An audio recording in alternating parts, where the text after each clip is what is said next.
Hello everyone, welcome to my channel. So friends, आज की video में हम माउंट एवरेस्ट के बारे में बात करेंगे, साथ ही एंड्रयू इरविन और जॉर्ज मेलॉरी की मिस्ट्री के बारे में जानेंगे।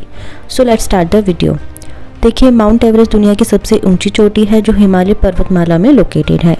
इसकी हाइट 8848.86 मीटर्स है और ये कहाँ लोकेटेड है? नेपाल और तिब्बत यानी चाइना के बॉर्डर पर स्थित है।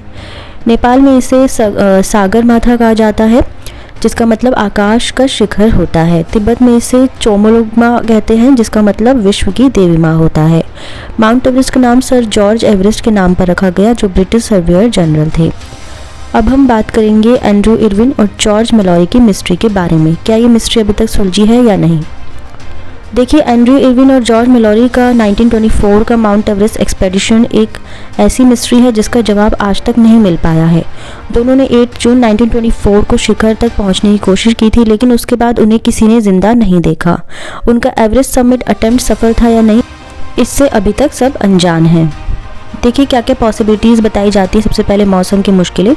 एवरेस्ट के शिखर पर मौसम आसानी से ख़राब हो सकता है और 1924 के एक्सपेडिशन के दौरान भी ये एक बड़ी दिक्कत थी।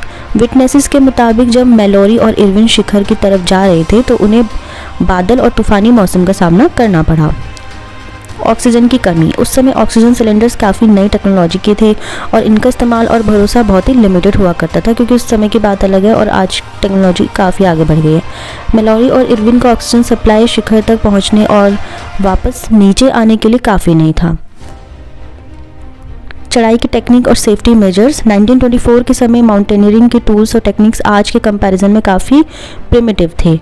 रोप्स, क्रैम्पन्स और प्रोटेक्टिव गियर आज जितने एडवांस्ड नहीं थे, इस वजह से उनका सर्वाइव करना मुश्किल हो गया होगा। रूट और नेविगेशन। उस समय एवरेस्ट का एक्यूरेट मैप और समिट रूट्स नहीं थे। मेलॉरी और इरविन ने नॉर्थ कोल्ड रूट लिया था, जो काफ़ी खतरनाक है और जिसमें आसानी से गलत मोड़ ले सकते हैं। एक्सीडेंट की संभावना। देखिए, जॉर्ज मेलॉरी के रिमेन 1999 में 8155 मीटर्स की ऊंचाई पर मिले थे। उनके शरीर के निशान और फ्रैक्चर से ये पता चलता है कि उनका एक बुरा फॉल हुआ था। एंड्रयू इरविन का शरीर अभी तक नहीं मिला है, लेकिन उनका आइस एक्स उस ऊंचाई पर मिला है, जो इस बात की ओर संकेत करता है कि शिखर तक पहुंचते वक्त या वापस आते हुए कोई एक्सीडेंट हुआ होगा।